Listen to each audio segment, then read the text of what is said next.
Good evening, and welcome to the City of Dublin's Architectural Review Board meeting. For those of you in the audience, this meeting is being live streamed, so you can access videos of the meeting through the city's website.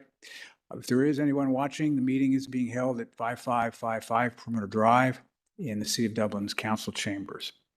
We begin our meetings with the Pledge of Allegiance, so if everyone would rise and face the flag.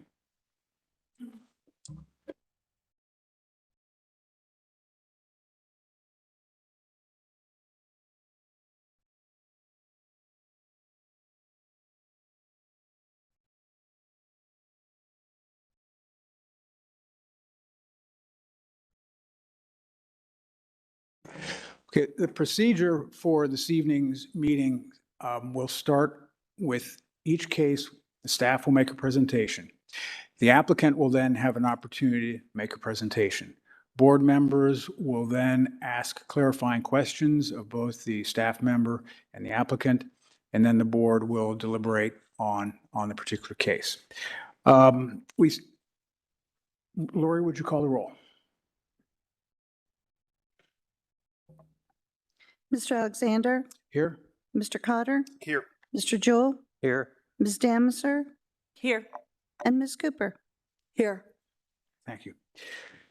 Is there a motion to accept the documents into record and approve the minutes from the meeting held on September 21st of this year, as well as the joint session on August 31st of this year? Second. Mr. Jewell? Yes. Ms. Cooper? Yes. Mr. Alexander? Yes. Mr. Cotter? Yes. Ms. Damiser? Yes. Thanks. Our board is responsible for review of construction and modifications or alterations to any site in the area subject to architectural review under provision of zoning code section 153.170. There are no cases eligible for the consent agenda this evening. The board has a decision-making responsibility on these cases. Anyone who intends to address the board on a case this evening must be sworn in. So those of you who intend to speak this morning or this evening, please raise your right hand if you intend to speak, or you think there might even be the possibility, and answer in the affirmative. Do you swear or affirm to tell the truth, the whole truth, and nothing but the truth in your testimony to this board? Okay, thank you. All right, our first case is an informal review or informal case. It's 112 South Riverview Street. The application is a request for the construction of a new two-story residential building on a 0.26 acre site zoned historic district, historic residential. The site is located southeast of the intersection of Penny Hill Lane and South Riverview Street. Mr. Hounshell will be our presenter. Whenever you're ready, Zach. Great, thank you very much. Well, good evening. Before you tonight is an informal review for a new residence at 112 South Riverview Street. The site is highlighted in yellow on your screen. This is zoned in the historic residential district and is 0.26 acres in size. This lot was a result of a lot split in 2021 with the approval of the 110 South Riverview Street residential structure that was approved. This would be the lot that was just to the north of what's highlighted on your screen. With this was a demolition, but because of the lot split, it does create this new lot for a future home. You'll see that the Scioto River is located to the east of this site. That's important as there is a significant amount of grade change that moves from the west to the east on the property, as well as some floodplain and some floodplain limits that do limit the developable area of this lot. For context, within this neighborhood, I've provided a number of homes that are immediately adjacent to this site. Shown on the screen are homes that are to the north and south of this lot. These are on the Scioto River side of South Riverview Street. And shown on the screen are two homes located immediately adjacent across South Riverview Street, which is going to be 109 and 129 South Riverview Street. 109 South Riverview Street isn't a site that has been before you recently for some updates to the exterior as well as some additions. So this photo does not represent those, but it is provided just for your context. So back in May 2021, a portion of this site was before you for the development of 110 South Riverview Street. A part of this approval was for a demolition of an existing duplex on the site. Due to some of the structural problems with that, it has been removed as it was approved to be done so. And with that was approved the 110 South Riverview, which the front elevation is shown on your screen. With that application, as stated, to create a lot split to create this developable lot today. So shown is the results of that lot split with the approval of 110 South Riverview Street. We'll be focusing on the green highlighted area today, which is located south of that approved property. The applicant is proposing an approximately 2,500 square foot footprint of a home, a single family home for this site. It does have a front loaded garage and a front patio, which also outlets onto South Riverview Street. This is consistent with what was previously approved. And this also creates a condition due to the topography here. If those that were here remember with 110, there was a waiver approved for the front loaded garage because of the topography and the challenge to meet the required setback there. So with this proposal, if it does move forward to a minor project, they would request the same, a very similar waiver request for that loaded garage. And provided on the screen are setbacks from all property lines. They do meet all required setbacks except for the total side yard setback. They're off by about 6 inches when you combine the north and south side property setbacks. So that would also be a waiver that they would be requesting if this did move forward to a minor project. And I guess last thing to show as well, the applicant did provide the red line that you see is about the line where it does severely slope off. So that kind of shows you the limits about where this lot is truly developable between the slope and South Riverview Street. And to go through some of the elevations that were provided in your packets as well. Provided on the screen is the front elevation of along South Riverview Street. You'll see the home is designed with multiple side and front gable roof systems, multiple different roof pitches, which those pitches have not been provided. They would need to be provided with a minor project to assure that they're meeting I believe our requirements are between 612 and 12 by 12 for the pitch. Anything that's not meeting that's determined to be a major roof line, would need a waiver as well. The applicant has provided the height along South Riverview Street to be 24 feet to the peak of the gable. Typically, we measure height to the midpoint of the roof line. So currently, this home does meet that height requirement on the front of the home. We'll talk about the back here in a minute. And they are providing materials, which are shown on the screen, to be stone, a board and batten or vertical siding and horizontal siding. You'll see throughout this home that there are a number of different styles of windows that are proposed, both in window pane number and just style of window. And we'll see those as we move through these elevations.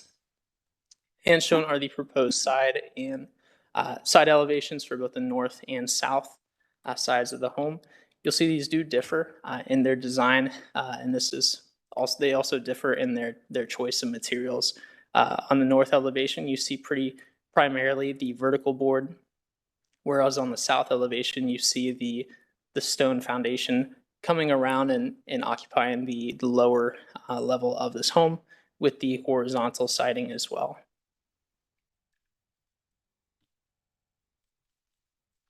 And finally, the rear elevation, which would be viewed from the Scioto River. You'll see as this home does move with the grading of the site, the rear elevation does show to be between a 3 and a 3.5 story massing. Again, that is with them occupying the full space from South Riverview Street and then moving further down the site.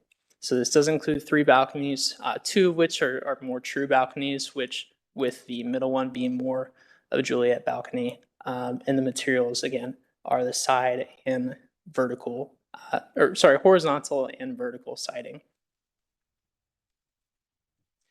So with that, there are 4 questions for you to consider tonight. The first is regarding the layout of the site and also considering the waivers requested in the future, not for tonight, but in the future for the garage location and the side yard setback, the total side yard setback. The second is for the proposed massing and scale of the home. The third is for the conceptual architecture that has been presented, which includes the roof lines and window placement. And then the fourth is the variety and use of materials proposed for the home. With that, I am more than happy to answer any questions that our board may have tonight. Additionally, our applicants are here to address you as well. Thank you. And any initial questions for Zach? No. Okay. All right. Thanks, Zach. Would you like to introduce yourself? Dave Johnson, the architect. And could you provide your address as well? I'm sorry, I pressed this button here. I'm sorry, say it again. Could you provide your address as well? Oh, sure, 111 West Henderson, Columbus, Ohio. All right. Thanks. The floor is yours. Go ahead. Okay. Zach, I don't know if you could present some of the 3D massing, kind of help illustrate. So I was thinking that the board could have the benefit of a 3D massing study to help illustrate, especially the rear. The rear seems very flat if you look at it as an orthogonal elevation view as a CAD file. So I produced these, and then I also did the adjacent house being constructed in white, just as a massing, so you guys can get a feel of the massing of the 2 houses next to each other. Obviously, we would need a waiver for the rear height of the back because of the way it slopes, probably about 25, 30 feet when you get from the street elevation all the way to the back of the house itself. So obviously, we would need a waiver on the height for the back as well. What I like to illustrate is the elevations. If you want to go next one. One more. So you can tell on the, if you're looking at the front of the house on the left side, the CAD elevations are not showing the stone coming down the side of the garage. This mass model shows the proposed way to handle that, stepping the stone down with the slope on that side. So to comply with the requirement of having stone at grade for all 4 sides of the house being proposed. Obviously, because of the restriction of the height from the front Riverview Street, had to get a little bit of creative to try to get the second floor in and still comply with the height restriction. If you want to do back up one slide, one more. What I've created something similar that they did on the neighbor, where we've got an element that's relatively a low pitch element to get that master bedroom on the second floor to work and still have the house have a lower slung look from the street. Massing wise, I think the 2 houses from the rear especially are very compatible with each other. So the main roof element at the front and the opposite gables are 12-12. The main roof is 10-12. Except where it's shed, where we have creating a large shed off the back and a shed roof off the side of the garage to accommodate a bonus room over that garage. So obviously we're constricted with our side yards and with the slope in the back. So trying to get everything within the footprint. And this as a ranch plan did not allow me to get their master ensuite on that first floor. So that's why we really needed the second floor to get everything the client needed in their wish list. So all the bedrooms and even a study are on the second floor because of the footprint. And obviously there's a double stacked garage space on the first floor that takes up about 1/3 of the footprint. What I try to do is kind of an eclectic feel on the front, where I'm taking elements of Old Dublin, especially the stone, integrating that in. So it has more of an eclectic feel, more of a farmhouse eclectic feel than the house on the neighboring house, which to me is more of more of a colonial style. To me, it fits more in Worthington than Dublin. But I'm trying to take some of old Dublin and kind of give it a little spin, a little farm, Ohio farm vernacular look to it. And I noticed in the report, it said a little bit of a Tudor accent. I'm not sure I see that anywhere, but I think it gives it a nice picturesque feel to it on the front. I think would be a great addition to the Dublin streetscape, and feel like the house has been there for longer than being a new construction. So we welcome any questions that the board would have and go from there. Any initial questions? Mr. Johnson? Well, maybe, I don't know which way it would be, but the house on the 110 and then 136 on the south side, what's the relative height? Because I think in here it says 18 feet on the new build. The one on the south side, 136 or 137. They're both about 24 feet to the ridge from the So, finished. so 20. So the way they have it, yours 24, and this. It says 18 in the report. It's just measured differently. I actually took their elevation and scaled it and compared the two, and they're actually slightly over, based on the drawings, over the 24-foot. They're about 25'6" to their ridge based on the drawings that are scaled. But obviously trying to keep at that maximum from the front step grade to the ridge at 24. And the one to the south, I don't know. It looks lower. I don't know if we know what that is or not. Yeah, I don't have that height. We're happy to All right. to find it, but I don't have it tonight. I'm sorry. Yep. And the side yard setback issue, that was 6 inches, you said? Yeah, when you combine the two, the requirement's 12. They're at about 11 feet 6 inches currently. Okay. Why do you need, you're starting from scratch on a virgin site. Why do you need a variance for the side yard? Just trying to get everything in that they needed. Obviously, I don't think 6 inches is too much of a drastic axe. Obviously, we can easily take 6 inches out of full width and be in compliance on both side yards. That wouldn't be an issue if we needed to at this point. Okay. All right, thanks. On this, the drawing that's, excuse me, there, on the projector right now, is that the shed that's sitting over the garage on the left? I guess it would be the north side. It's of a the house? Do we have something? It's a shed roof on the front above the garage door, or on the side of the Yeah, garage? there's a roof. Yeah, what am I Yeah, there's a looking shed, at? Yeah, there's a shed roof there to get some more okay. ceiling height in that bedroom because of the 12-12 roof pitch. Oh, I on see. the It's front. the Yeah. bedroom that's above the garage. Yeah. Got it. Okay. Just hard for me to see the perspective on that one. Is that set back? So there's a little bit of a, Yeah, it eave allows there? that front gable to have okay, a bigger presence. right. Typically you would see that shed dormer step back from the main gable, yes. It looks like our garage setbacks is very similar to 110 and 112. Is that correct? Mhm. Yeah, we're within 2 or 3 feet of each other. Maybe just one more kind of a design thought about this, because as you walk down the street, certainly the house as it's projected looks quite different than the houses along South Riverview, just from how the massing looks in front. And okay, I don't know if we call it Tudor or what, however we phrase it, but it's certainly, if you look across the street, there's some, I'll say 1.5 that look like more 1.5 or single story houses that run continuing going south. Right. North are slightly different. One of them has a gable that is in the end. But what's your thought about, I mean, you said it, in your mind, it fits on that street. Just, I mean, because I would say it will look different than Sure. all the houses, certainly from there south. Right. I don't think there's really a consistent style across the street. You've got that brick Georgian, and you've got some other ones that are more of a cottage bungalow style. I guess, you almost take the aesthetic that Mo Dion did for the improvements about 10 years ago, and he kind of took the historic district of the High Street and everything that, to me, that's more of an old Dublin. I'm trying to draw on that versus kind of an eclectic mix on the road itself.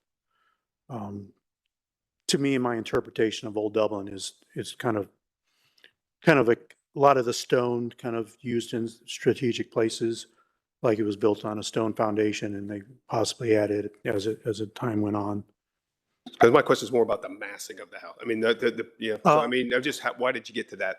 Yeah, Like, it's, the gables are just as it's. slightly yeah, different it's just, now. I just like the vernacular, the kind of, not as a formal presentation than like as a Georgian or a colonial elevation. The Razors really liked more of a asymmetrical look, especially with a stone entry with a gable and an arch. Some of the houses that they saw on the main street that they really liked. So it was a combination of the things that they really liked and then trying to meld the kind of the Dublin Historic District aesthetic between the two. Have we had any public comment? I believe we have a member of the public here to speak tonight, but we have not had Okay. any write-in comment. Okay. If that person is in the audience, would you like to come up and introduce yourself?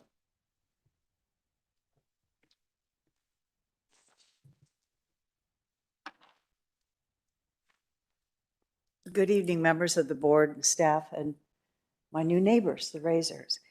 My name is Denise Franz King. I live at 170 South Riverview Street in Dublin, Ohio. And I'm here tonight to comment on this ARB case 22-146, the proposed home at 112 South Riverview.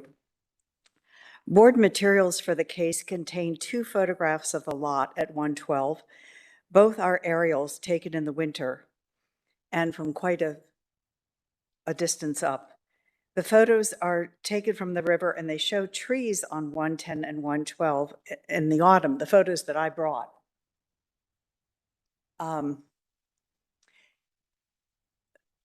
Thank you, if you can make them as large as you can. And I'm providing these photos so that you have an arboreal context for the home. The trees that remain on 110 and 112 are sycamore. They include sycamore, hackberry, chinkapin oak, and the associated mixed metaphysic species. The habitat and the mass that they create are valuable to wildlife and stream health, and they contribute to the character of the neighborhood, especially given their mature height at over 50 feet. As the owners likely agree, the trees also contribute to the value of the lot and the residents' quality of life. The Dublin Historic District Code Section 153-173 and the Dublin Code Section 153 require that trees be safeguarded during construction and preserved. Traditionally, prior to construction, a fence is installed surrounding the drip line of the tree to safeguard the root zone from compaction. This was not done at 110 South Riverview. Instead, as seen in the photos, 24 to 30-inch limestone boulders surround mature trees. While rubble to prevent erosion from the city's storm sewer along the north property line was warranted, the boulders extend beyond the outlet and surround the root zones of large trees. An arborist would have to advise as to the impact on the tree's longevity, and I am not an arborist.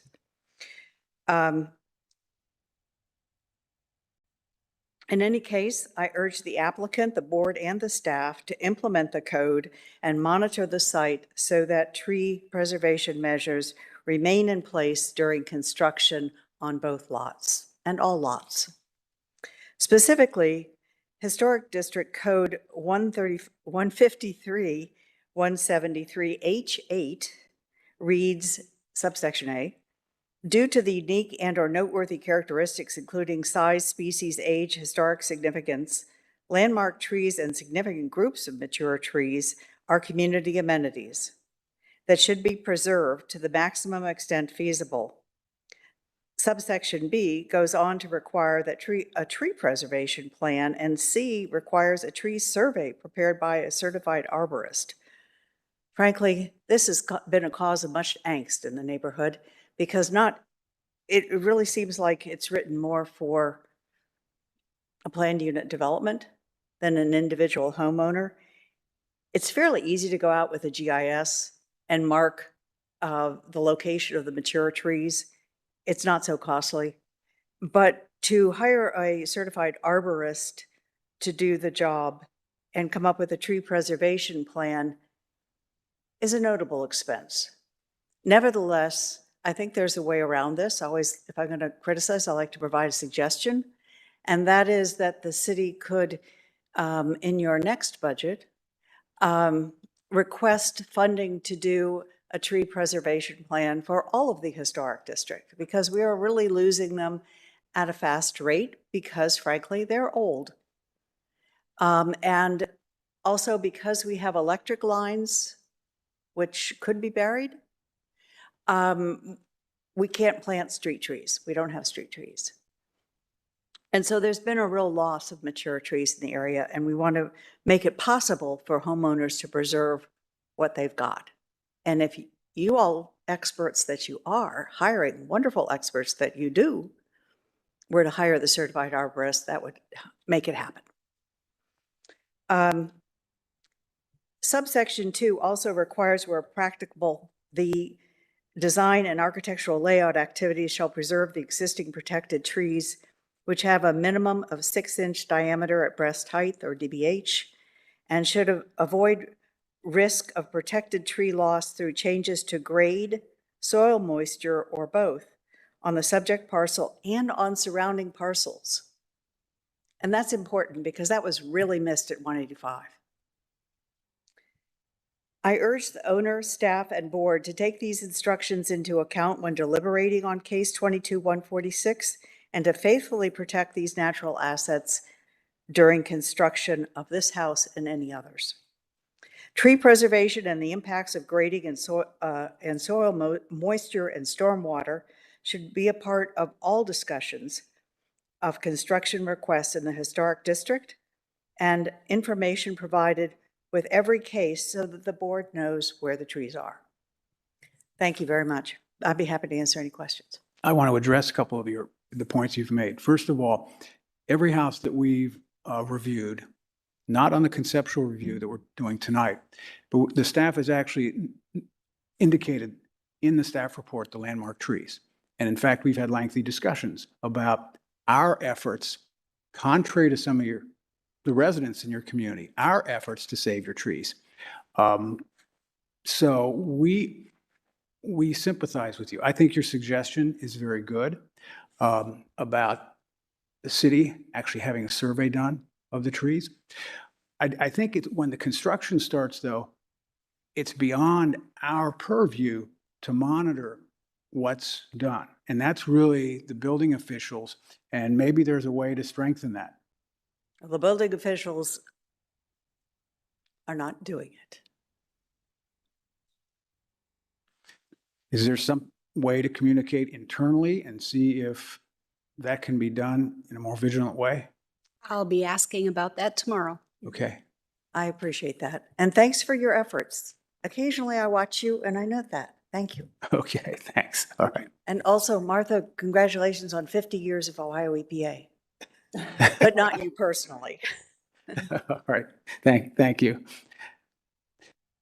All right. Why don't we put the talking points up and just work our way through those? I'm sure we'll have more questions for the applicant and for the staff. So let's just work through the first one. Do we support the proposed site layout, including waivers for the garage location and side yard setback? I mean, generally, I'm okay with the layout. The garage waiver, I think we've done that on the north one, so I'm okay. It doesn't fit anywhere else. I think I'm okay. I think the side yard setback, I think we talked about it. We try to, if we can gain that 6 inches, I'd be preferable to not having that waiver and putting it inside the lot line. That's my. Yeah, that'd be my preference too. Mine You guys also. Can work that in. Yeah, likewise. My additional concern on the layout is if the plan were flipped.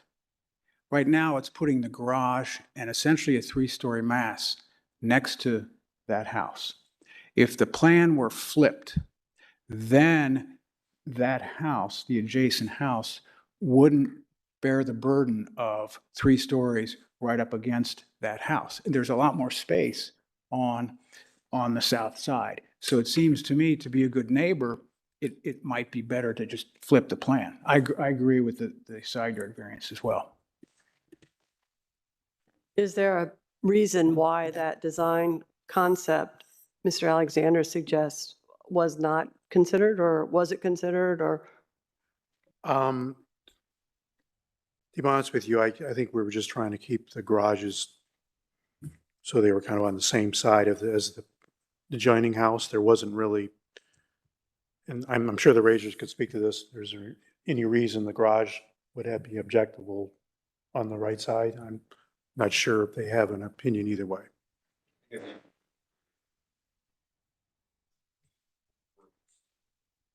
Just if you go out and look, Scott, it had to do with grading. You have to come up. Yeah. You need to come up and introduce yourself. Yeah, Scott Shively with Corinthian Fine Homes.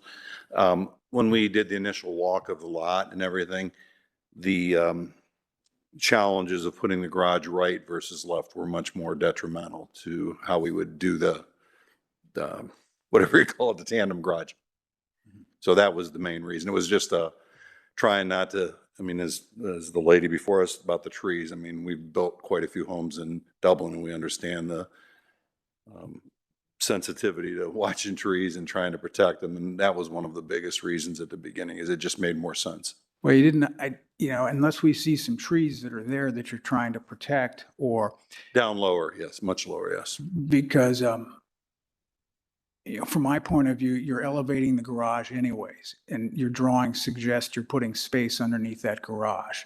So Yes. whether that garage is on the north or the south side, you're going to have the same issue of building under the slab. So it just seems, and mean- these are just suggestions. Yeah, no, and that's fine. And I think probably meeting with Razors and discussing it probably makes the most sense from but our initial site observations and measurements, it made much more sense. And that's been quite a while ago. So we can certainly revisit it. Okay. Zach, can you put up the picture with the grade showing the red line grade?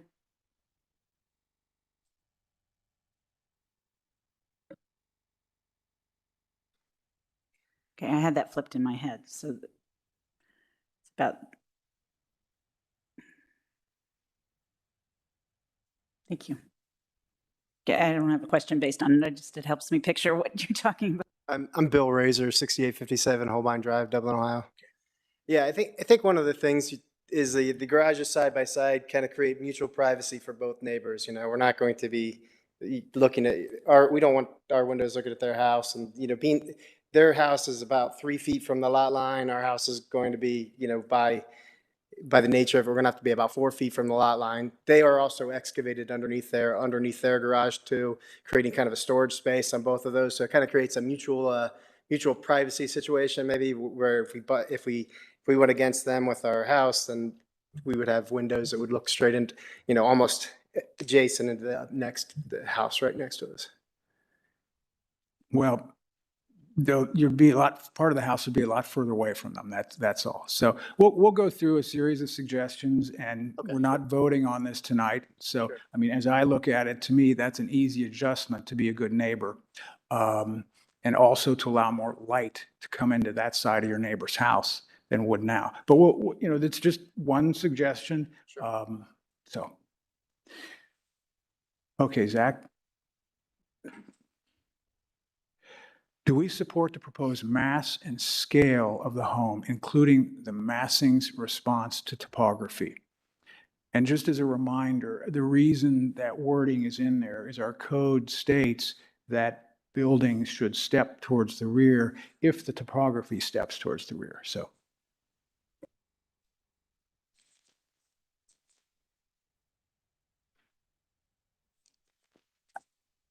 Want me to start? Yeah, sure.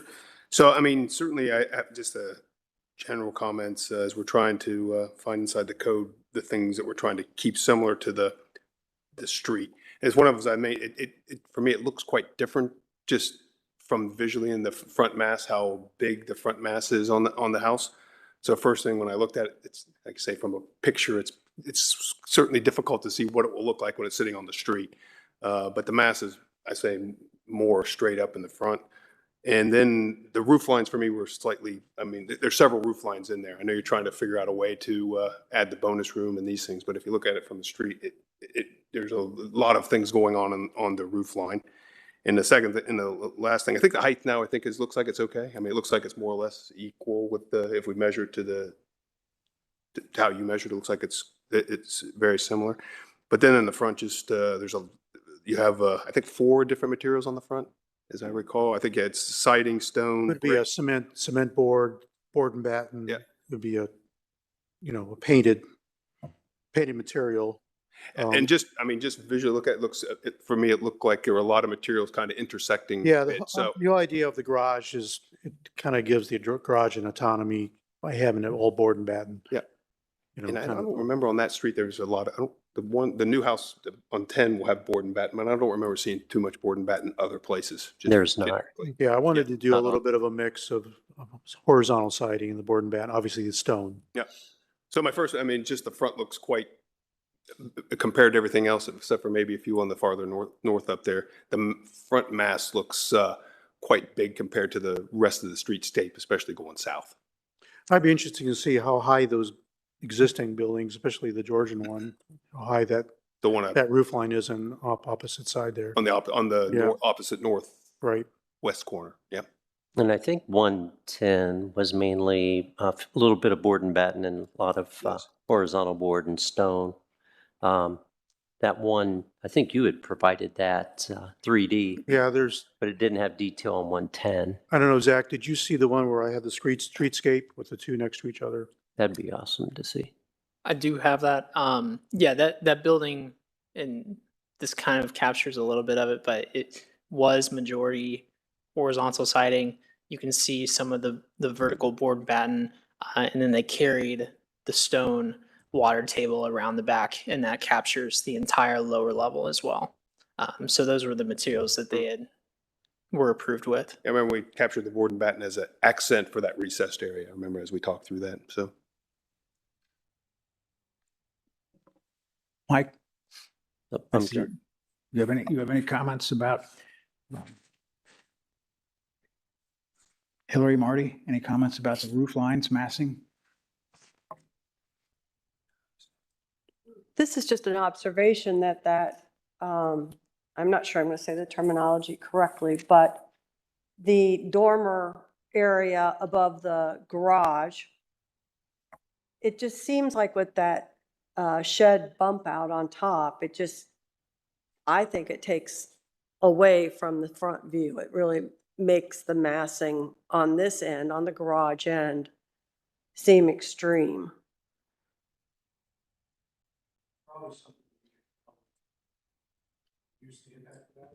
Could you turn your mic on, please? Could you turn your mic on, please? Yeah. Oh, I'm sorry. Thanks. Probably could minimize that by doing several shed dormers instead of one large one. That would help reduce the impact of getting it more balanced.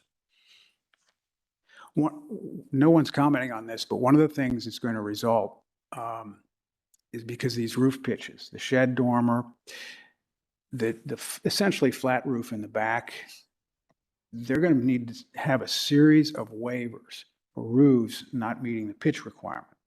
I personally would not support them because I think the house is so massive and you're trying to hide the mass by the shed dormer. Essentially, it doesn't pull back from the sidewall of the garage.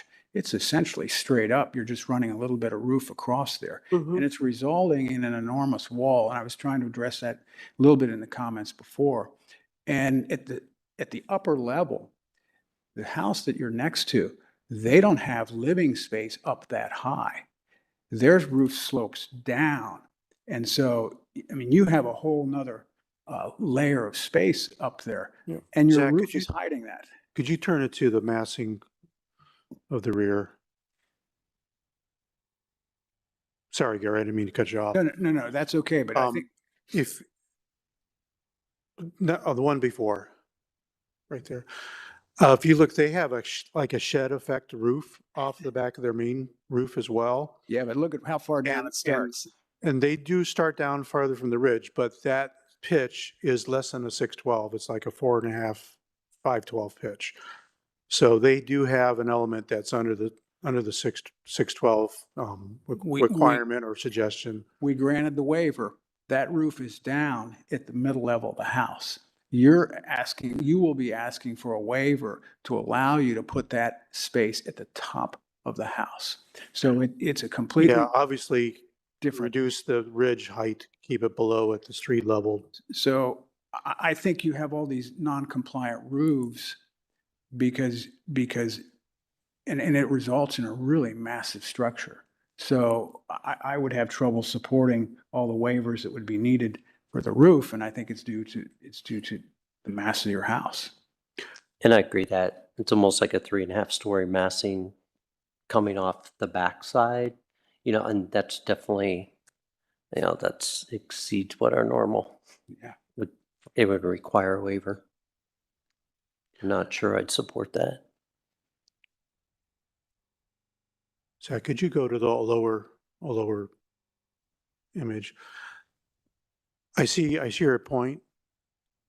Your 3D here really shows my point very well, because you can see your mid-level aligns with their upper level.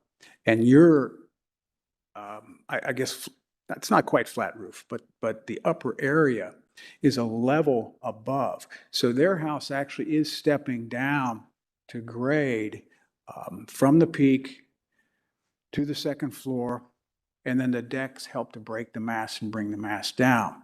So now their house is a smaller house too. Well, I mean, the footprints are pretty similar if you look at it. But don't you think the total square footage?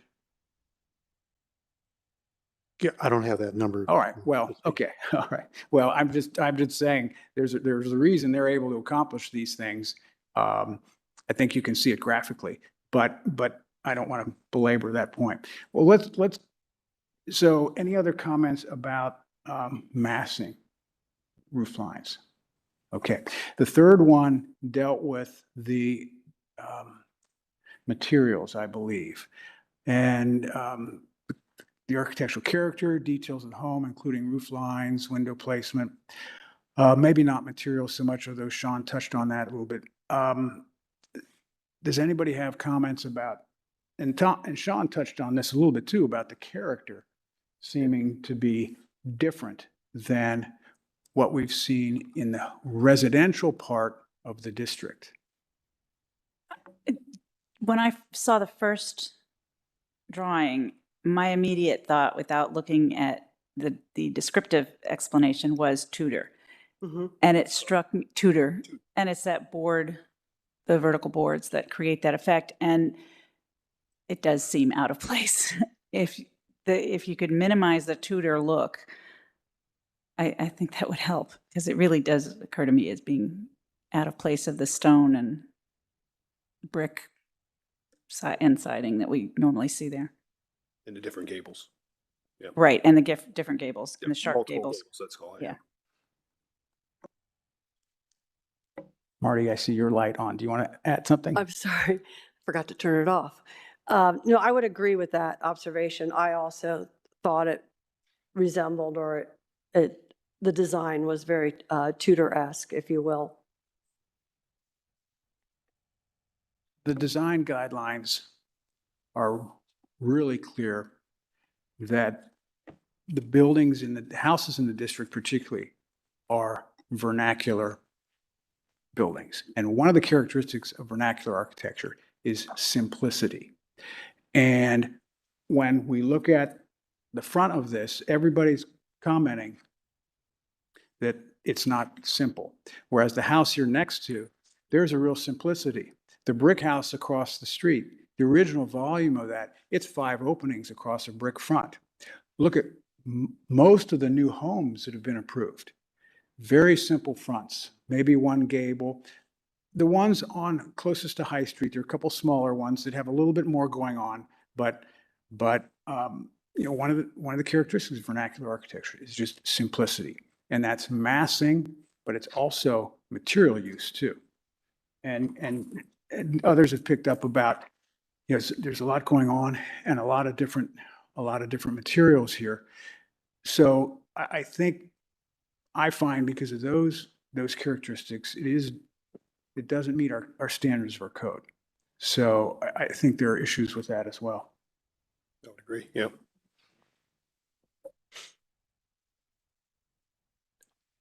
And what was the, well, there's one more, I think. Okay, we talked about the materials. Okay. Any comments about the windows other than, I mean, I think it'll come back with more details, but certainly did you group them specifically, or do you have a reason? Because they don't, Did you ask the, the question again? the Sorry. windows, just talking about the placement of the windows. That was the last question here. It really, the windows are just driven by the interior plan. Room by room, they're more room by room. by room windows. Right. I still, think a lot of that will corrected too, if you think of like, that simplicity, trying to make it more consistent with the neighborhood, how the windows all fit in the same way. I think you had some pictures, Zach, of some of the other homes just like across the street. I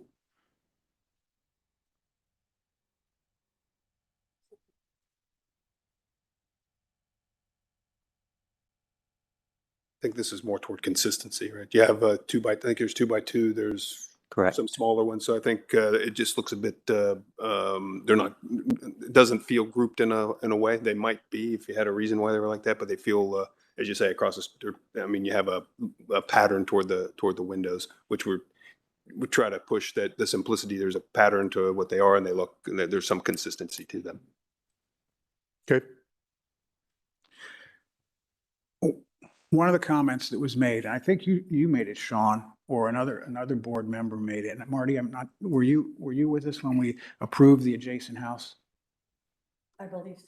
And I think, Sean, you made the comment that you felt like that was the perfect size house for that lot. Because knowing the limitations when they split the lot of those two lots and what could be done there. So you've heard our comments tonight, and there's probably going to be some redesign before you come back. So you might take that with a grain of salt. A house clearly could be bigger, but it needs to meet all those other characteristics in our guidelines that you're not quite there yet. Right. Okay. Do you have any, or any members of your team have additional questions for us? I think playing around with that roof line and get rid of that flat area in the back and try to get that second floor reconfigured. It's more acceptable. Maybe some of those bedrooms, you could reduce the footprint of the second floor if you could move some of those bedrooms down underneath that primary entry level. That's something we could look at. Yep. Okay. All right. Staff, anything else we need to cover here? Okay. We need to summarize or any? I just had an observation too. If you'll go back to the front picture.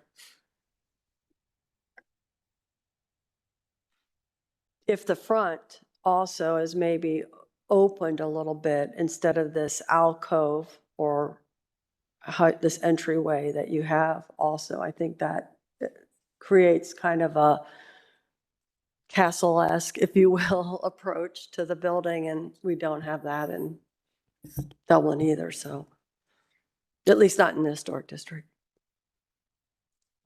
More of a front porch feel, Richard. Gotcha. Yep. Would you like us to summarize each one of those points for you? Mr. Shively, I see you shaking your head. Okay, can you put the points back up?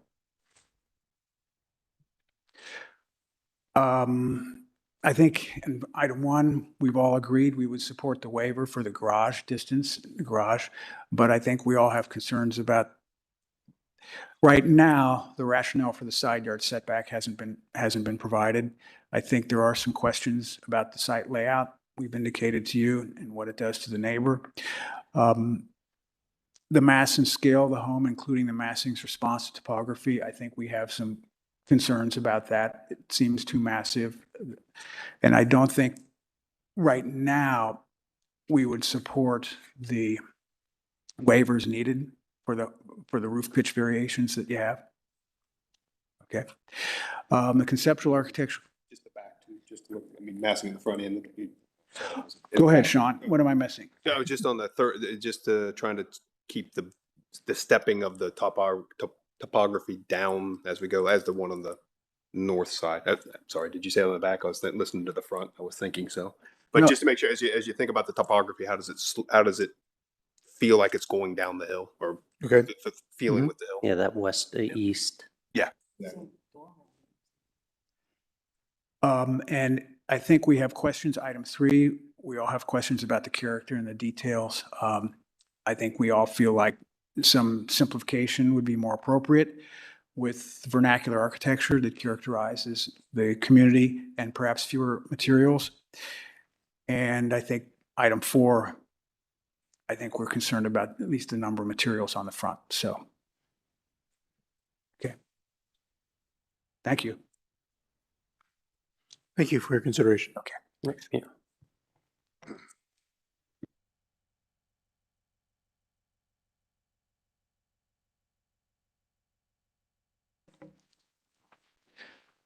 All right, item 2, 114th South High Street. This is a minor project review. This application is a request for exterior modifications for a commercial building on a 0.2 acre site zoned Historic District, Historic South. The site is located 85 feet southeast of the intersection of Penny Hill Lane with South High. Ms. Molnex will be our presenter. Taylor, whenever you're ready. Thank you and good evening. This is a request for review and approval of a minor project for exterior modifications to an existing building located at 114 South High Street. The 0.2 acre site is highlighted here in yellow and is located southeast of the intersection of Penny Hill Lane and South High Street. The property is zoned Historic District, Historic South, and is surrounded by businesses to the north, south, and west, and then single-family homes to the east. The existing 1,605 square foot commercial building was built in 1948 in the Colonial Revival style and was the office of Dr. Harry Carr. The building is recommended contributing to the historic district as mentioned in the 2017 Historic and Cultural Assessment. So since 2016, a couple of master sign plans have been approved by ARB for various tenants for this site. Earlier this year, basement excavation and restoration of the rear elevation was approved administratively by staff. And then finally, the building permit for this site remains open for this ongoing project due to the proposed exterior modifications before you this evening, which require ADA access to the commercial building. These are the existing conditions of the site. Note that the site is, of course, still under construction due to the basement excavation and restoration. The southeast view shows the location of the proposed deck. The northeast view shows the existing ground story windows proposed to be replaced. And then the last image shows the conditions of the existing ground sign, which is outlined here in yellow. Just note the existing landscaping at the base of the sign pole. So the applicant is proposing exterior modifications to the existing building which meet the permitted lot coverage and setbacks. A 468 square foot deck addition and ADA ramp are proposed along the north elevation. The ramp connects to the existing sidewalk, which runs east-west across the site. The door along the north elevation will be replaced, as well as the roof. And the existing HVAC units will be removed from the north elevation and will be relocated to the south elevation, where new HVAC units will be installed at the new location. And a new sign panel will be added to the existing ground sign pole. And additional modifications for exterior painting and window replacements are also proposed, which will be explained here in just a minute. So the applicant is proposing to paint the wood siding and trim as shown on the elevations. The proposed colors will be shown on the materials slide. Just note that no modifications are proposed to the stone facade facing South High Street, nor the stone chimney or the stone which wraps around the corner on the north elevation. All windows on the ground and basement levels are proposed to be replaced with double hung wood windows due to water damage. The applicant is proposing to maintain existing window openings as well as the number of muntin divisions. Additional documentation is needed to determine the extent of the window deterioration and if complete window replacements are necessary or if window repairs and or storm windows may be a more appropriate solution. We can continue to explore that. So with that, recommended conditions of approval and a recently added condition are proposed for the board's consideration, which addresses these concerns. The existing asphalt shingle roof is proposed to be replaced with new asphalt shingles in a different color to coordinate with the rest of the building improvements. Further details regarding the roof material will be shared later in the presentation. A 36-inch man door is proposed to be replaced along the north elevation. Material details for that door will be shared in the next slides. Additionally, an attached deck and ramp are proposed along the same north elevation. With that, the code requires building additions, such as a deck, to be subordinate in scale and size, and secondary to the original building to distinguish between historic structures and new construction. So staff is concerned that the rear elevation does not meet this requirement and recommends that the applicant revise the deck size to provide an 18-inch offset from the rear of the building elevation, which is shown here in red.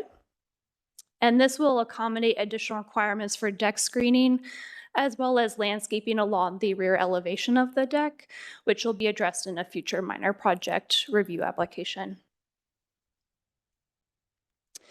Many of the same improvements will occur on the east and south elevations. Here we can again see the wood siding and trim will be painted. All windows on the ground and basement levels are proposed to be replaced. And the roof replacement, the deck addition, and the HVAC relocation are indicated on these elevations. Just note that the HVAC screening will be submitted with landscaping in their future minor project review application. The proposed materials for the modifications are shown. The proposed paint colors for the wood siding is Sherwin-Williams Colonial Revival Gray, and the trim is Sherwin-Williams Classical White. Both the colors are appropriate for the time period as well as the architecture of the building. The proposed windows are Geldwin Last Pine windows. And as mentioned earlier, various conditions are proposed for the board's consideration regarding the windows. The proposed roof replacement material is a Certainty Landmark Pro dimensional asphalt shingle, which is shown in Georgetown Gray. Staff doesn't have any concerns with the proposed material nor the color. Additionally, a Pella steel door is proposed to replace the door near the deck on the north elevation. The code and guidelines require doors to be made of wood. So staff does not support this material and has a condition for the board's consideration to address this item. And lastly, the proposed deck will be made of a TimberTech composite material. The deck will contain a black aluminum railing as well as along the ramp. And staff has no concern with either of these materials, and material samples have been provided for you this evening. So finally, we're going to go over the proposed sign panel. As mentioned previously, the applicant is proposing a 5.5 square foot sign panel for an existing ground sign pole, which will be painted Colonial Revival gray to match the proposed paint colors for the building. The location of the ground sign pole will not change, as it was previously approved via a master sign plan to be less than the required 8-foot setback from the right-of-way. The existing evergreen landscaping at the sign base will remain as well. So the graphics on the sign panel are not in compliance with the code as proposed. Staff would need to work with the applicant to make sure that these various conditions are met for the sign. So signs are permitted a maximum of 3 sign colors, where the background as well as the logo are considered one of 3 permissible colors. And the applicant is proposing 4, which includes white, orange, black, and the logo. Additional details are needed, which include the lettering and logo dimensionality, which are required to provide a 1/2 inch relief from the sign face, as well as material of the sign panel and lettering and logo, as well as color details should be provided by the applicant.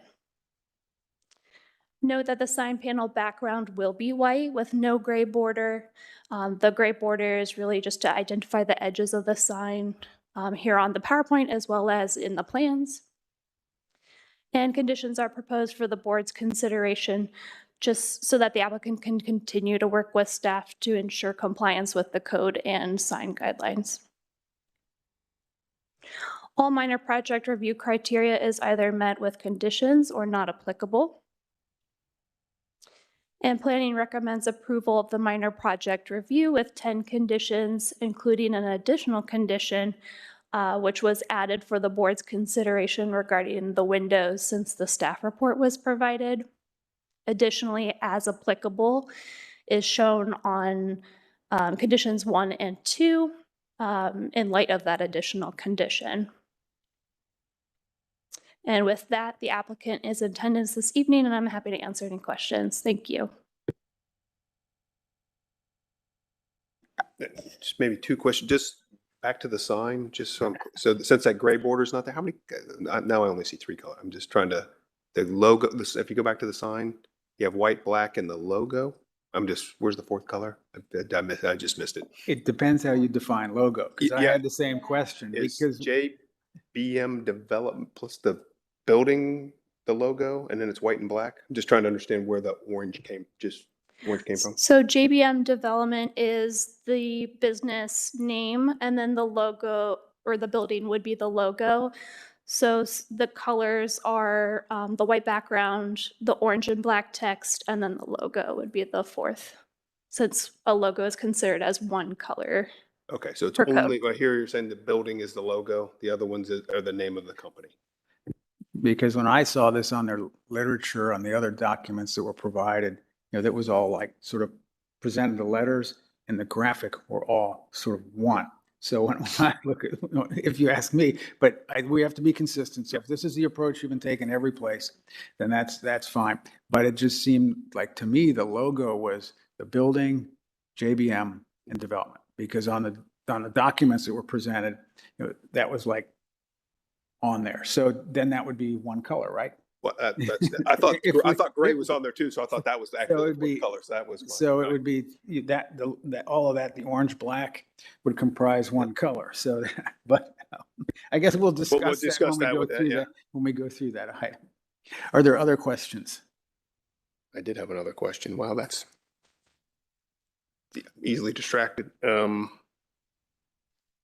come back to me. All right. Would the applicants like to come up and address the board?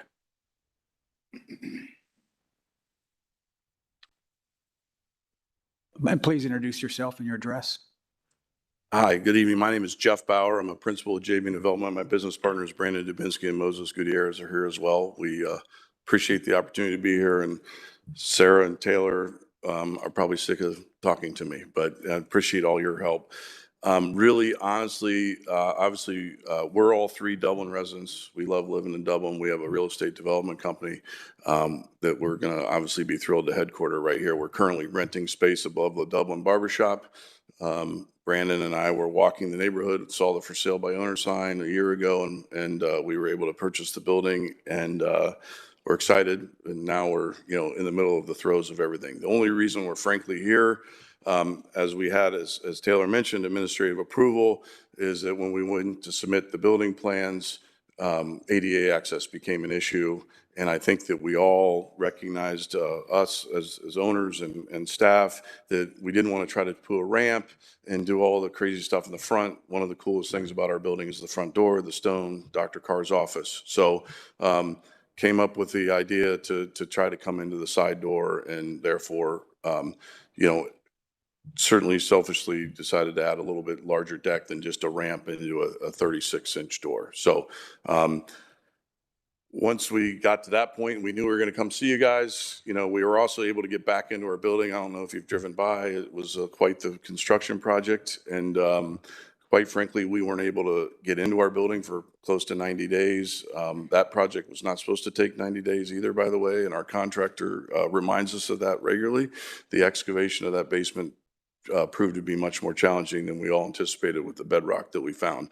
That being said, when we got back into the building, and the investment that we've made, the windows became apparent that they're completely beyond repair and deteriorated. The roof, we're spending the amount of money that we're going to spend. We might as well get the roof. So paint, sign. So anyway, again, the genesis of being here was the deck, but we figured we'd knock a couple things off while we were here. So with that, I will say that everything that Taylor has presented to you and staff is, agree. We basically agree with everything with one minor tiny exception, and that is the 18 inches of the deck, not from the rear. We're certainly fine bringing the 18 inches of the deck in from the rear. We're still struggling with the 18 inches from the sidewalk, and Taylor and I, frankly, we've visited the site multiple times. There's a humongous grade problem there.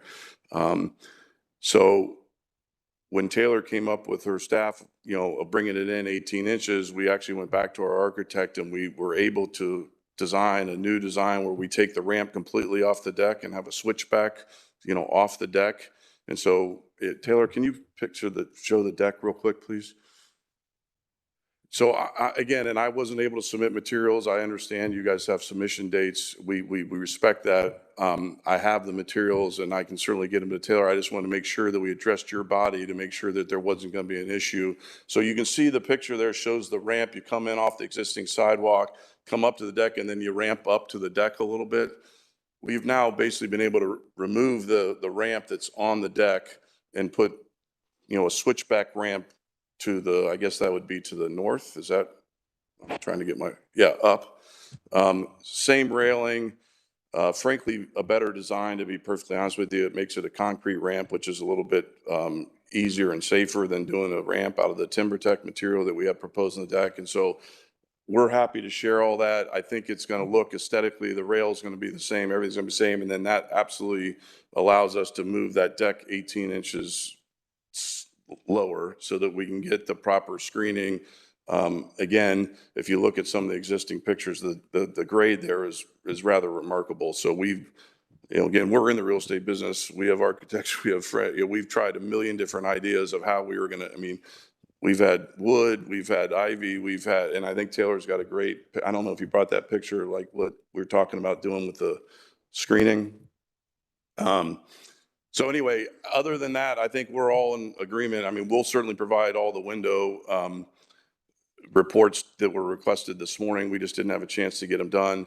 Just as a point of reference, and I don't know how long the windows on the second level were all replaced in 2020. I honestly don't know if they came through this body. They were gel-win wood windows. Obviously, we didn't own the building, so we can't hold us responsible. So that's why the window that we selected is the exact same window that was purchased in 2020, and we wanted to make sure that they matched up with what was already replaced. There was a submission because I know who the contractor was who was doing the work for that, but I don't recall. We'll have to go back and look. I don't recall if window replacement was a part of that. Could have been. I just don't recall. No, I just wanted, again, I think actually, you know, Taylor was on vacation, which she's certainly allowed to have, and Zach actually helped me. And, you know, there's certainly a lot of window specifications in downtown Dublin. Again, we're in the Dublin barbershop today. There's vinyl windows in our office. Again,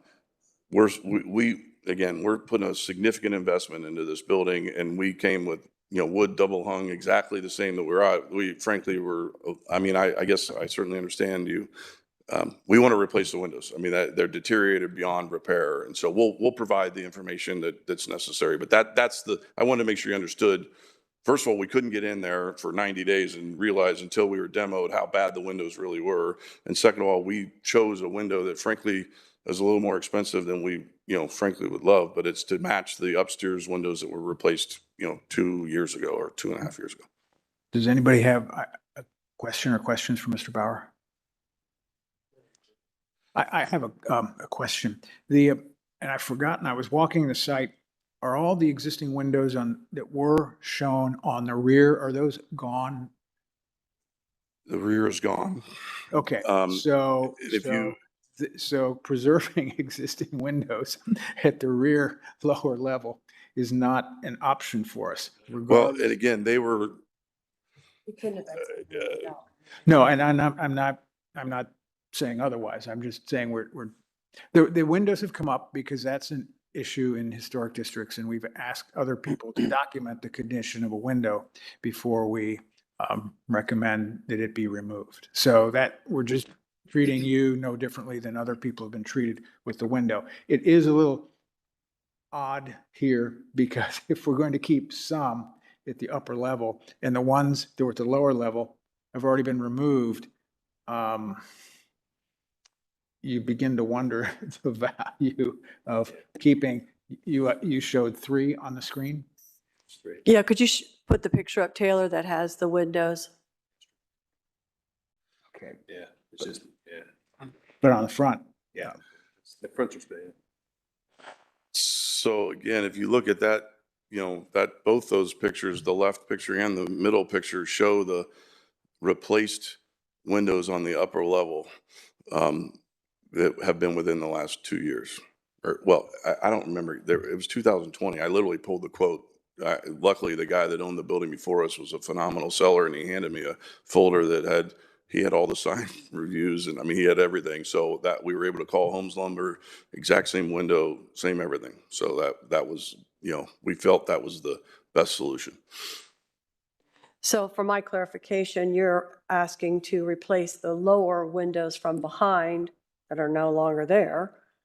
And then what about this front bay window? We're asking to replace that as well with the exact same window. But we don't know if that's an original or if that's a replacement. but potentially what happens in this situation is we have, if we would judge, we haven't seen documents, if we would judge that the windows could be preserved, we'd have windows with storms up here, and then we'd have new windows, insulated glass windows down below.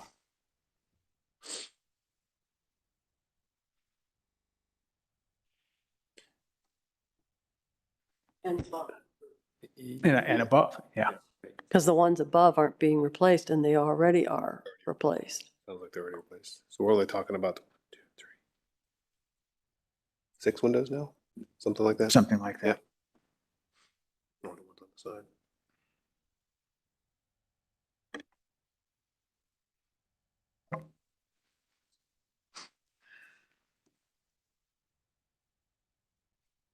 Thoughts? Well, I mean, we've been consistent with it, that we should be looking at. We- Yeah, we- we've been I guess we consistent with need to see- everybody to we look need and to see see if the they're documentation. original, Yeah, right? I think we need. I mean, if we that would front need window to is see the original, then that's a. But So just explain to me, again, explain to me that process, please. I mean, I've been informed that we can't get on the November agenda because it's already full. And we're obviously under construction and we're trying to move our business in there. We have, windows if you have a extremely long lead time in today's environment. To your point, Chairman, we're already ordering the lower windows that were already approved that we have to replace because they don't exist. I guess is this a staff situation or is this, do we have to come back to your we body? could make it, we could make it, You It want wouldn't to have to be with put the us. burden? Yeah, we On- could, Yeah, we can authorize Taylor? staff to make the decision. yeah, we could have it go to the staff. You want to review these? Mhm. So they could provide the documentation to you? If I may, Mr. Chairman, so the applicant will have to bring back landscaping anyways to the board for review and approval, which staff has conditioned that they do so within 3 months. So ideally, they're looking at a January meeting to be able to plant at the appropriate time for spring for that landscaping. And we are suggesting to the applicant and to the board that the windows be submitted with that future minor project review application, just for consideration. You can still seal the building up with the windows you've already ordered. You can still seal the building up with the windows you've already ordered, and because you'd have these windows enclosing the space, and if the windows are going to be like for like, you're just going to put them in the existing openings. So, I mean, it's possible to be, I don't think we're necessarily making you non-operational by asking you to go through the step. You're not making any of the openings any larger. Because we're okay with the lower level or the We don't, replacements there. if 'cause we're they don't okay with that, exist. if we're okay with that particular window, I think that's on the agenda. We need to approve that window. There's a clause that the staff has in their qualification, right? Are we approving that window? Are we voting on that? Well, we're agreeing, I believe we're agreeing to the windows in the back where there are no windows now to match the ones upstairs. That's my understanding, is that we're looking, but then what about the front windows? That's where we need more information. Because those could be original, and we don't want them destroyed if they are. So staff has added a condition of approval for the board's consideration. At this point, I kind of view it as this is for awareness. Here's what the applicant would like to do. That condition will ask them that they provide additional documentation for all ground and basement level windows to be replaced, so that when they submit the future minor project review application, they're providing all those details for the board's review at that time. Well, I guess I'm confused because if the windows in the back, the ground windows in the back are gone, which I was at the site today and there's a bulldozer back there leveling out some ground and there's nothing back there on the lower level. So we know that something is being built and windows added there. Those should match, correct? Am I missing a step here? It sounds like those in some way have been approved because I mean, they've ordered They had to them. take them out to They do had the buildings, excavation. They've filed for a building permit. So tell us about that process. They would have had to remove the back of that building to do the excavation that they're doing into the bedrock. Is that a like for like? Yes, that is correct. Everybody get that? It was essentially replacing the existing windows. Did you know the whole wall was going to come out at that time? Not the whole wall. No, we did not. Okay, okay. That was a surprise. But it is all like for like materials. So, okay, so when you reviewed it, it was in the existing openings. Okay. All we need is the information then on the ground level windows. But we should have. Go ahead, Hillary. I see your question coming. All right. Just from, you've already ordered, I mean. But now I'm totally confused about what's going on here. I mean, I understand what Taylor has in her recommendation, and I understand what's going on. I'm confused about. Taylor, could you put up where you had overlaid which windows they're replacing? Or also, I'd like to see a picture if you happen to have one before the excavation began. No. We do not have a picture before excavation, at least with me tonight. So you approved those windows. Yeah, thank you. You approved those windows down below administratively because you didn't think the windows that were being replaced were original. And so because they weren't original, you were Is that why we were not involved in that? So the understanding at the time for the administrative approval was that there were two, as I remember it, there were two man doors down there.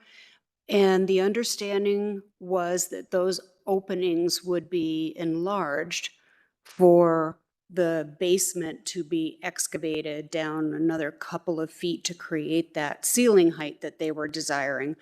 We were not aware that the whole back end of the building was going to come off, including the windows.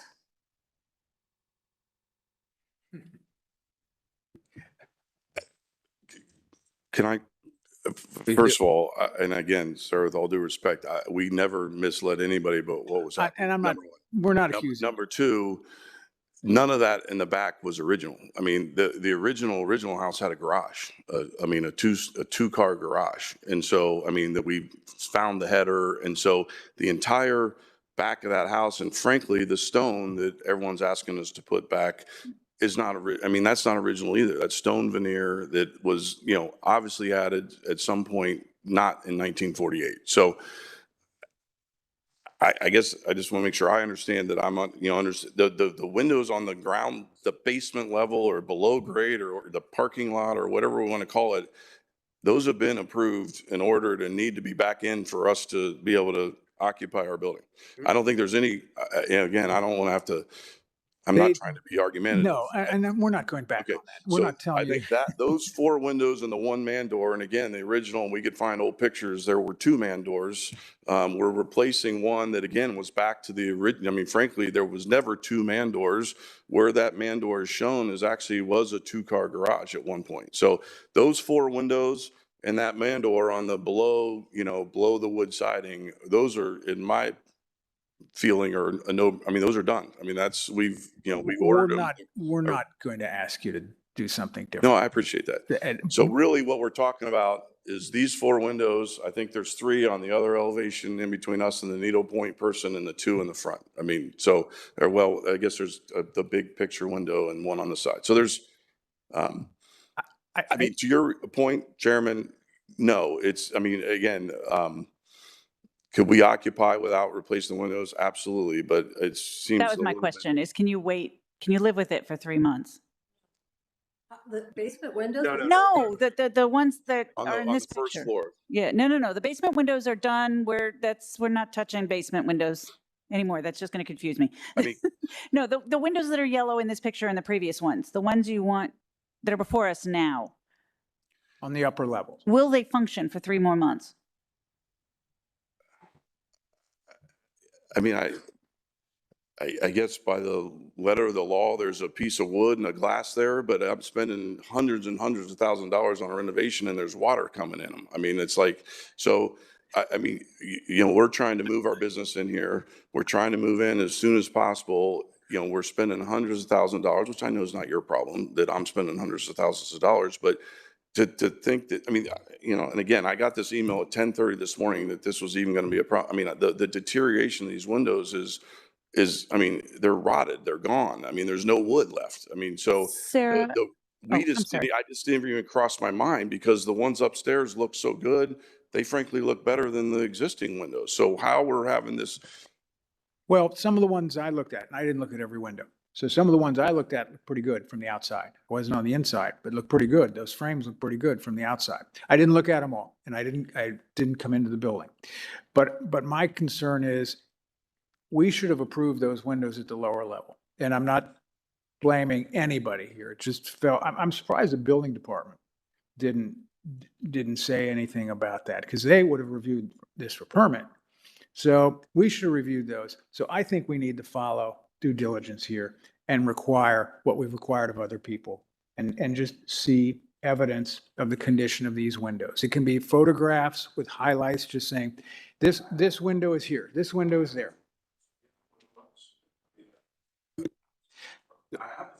Turn it back on. Now you go back on. Turn your mic back on.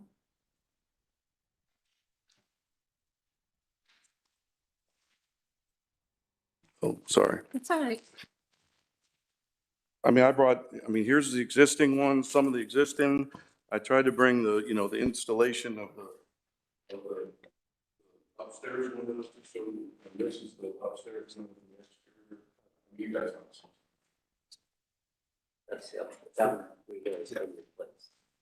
Mr. Bauer, just, you have the windows for the first floor are ordered?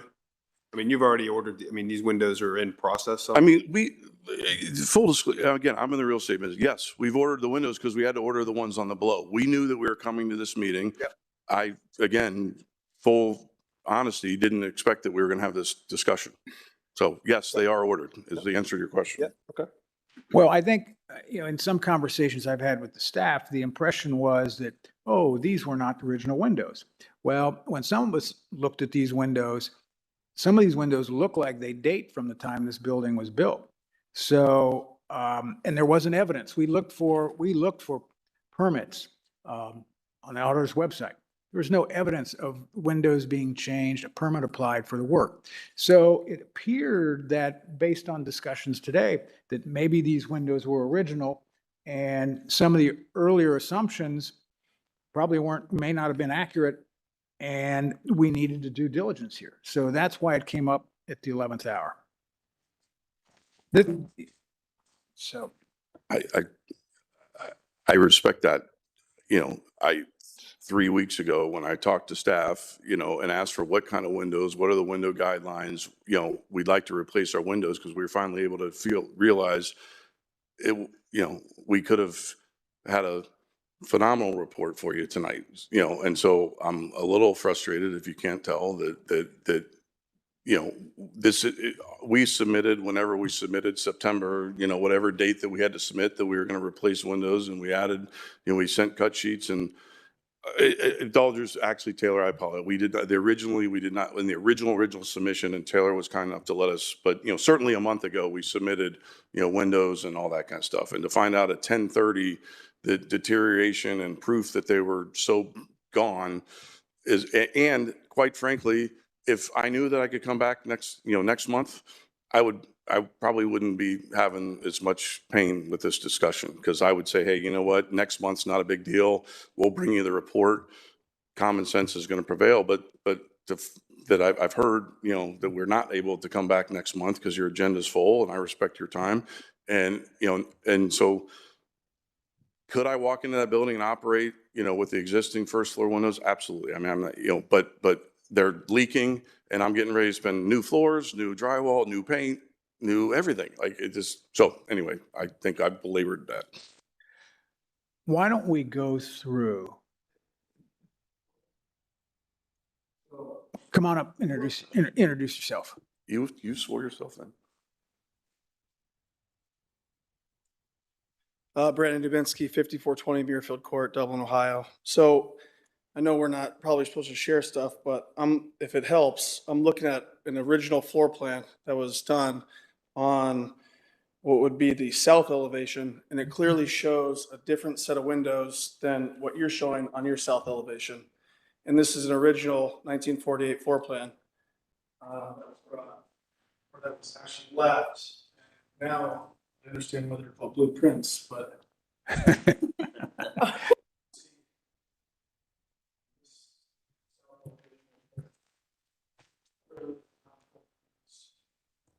significant difference.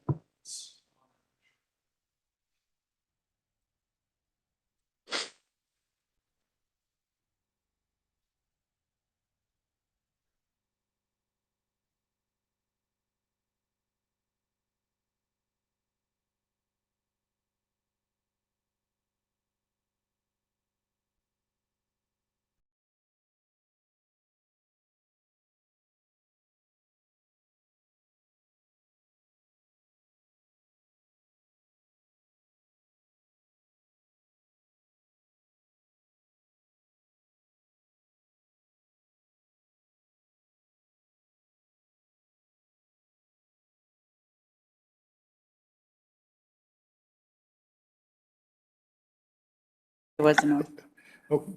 Could we have the other North sheet of elevation. elevations up?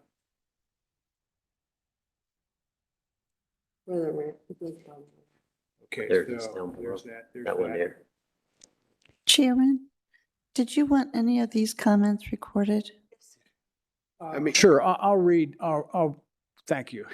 Okay, as we look at what's been presented is a blueprint of the building. So as we look at the blueprint original. of the original building, so as we go through, and I'll just go through the elevations. When we look at the north elevation, there's a grouping of 3 windows. There's a grouping of 3 windows on the original drawing, subdivided in a similar way. So without actually being there, it is possible that that's an original window. As we move to the front, the west elevation, and we look at the first floor plan, there's a bay subdivided the same way as that bay is subdivided. So potentially that's an original window. As we look at moving to the right of the front door on the west elevation, opening in the same location. And so there are 3 that potentially could be original. When we looked at the what would be the south elevation, the windows on the perimeter of the south elevation, I should say the window furthest to the west and a window furthest to the east. There are openings, there are windows in the location where those openings are in these drawings. They could be original. The 3 in the middle are probably not original. They're not shown on the drawings. So I mean, there is the potential that some of these are original windows. And from the photos we've seen so far, only one of those windows, it's not unusual in an old building, the windows aren't operable.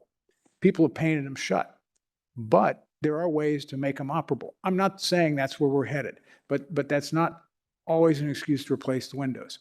Yeah, they're not insulated glass. There are other solutions really common in historic districts. And there's only one of those pictures that you showed us where one of these windows was really, terribly deteriorated. I mean, So, I mean, for me, bottom line, we have to decide how do we move forward in the next month. I mean, the applicant needs to, how do we try to solve this issue that we have here, right? So we have to decide if we have to take sample, could we do this in a shorter period of time? And I don't know if we've come to a conclusion about how we could expedite that. It doesn't have to come back to us to look at the. Can I the make a windows. suggestion? Is there a way, I'm sorry. Are you? Well, I'm not. I just want to make a suggestion. Especially for for all of them.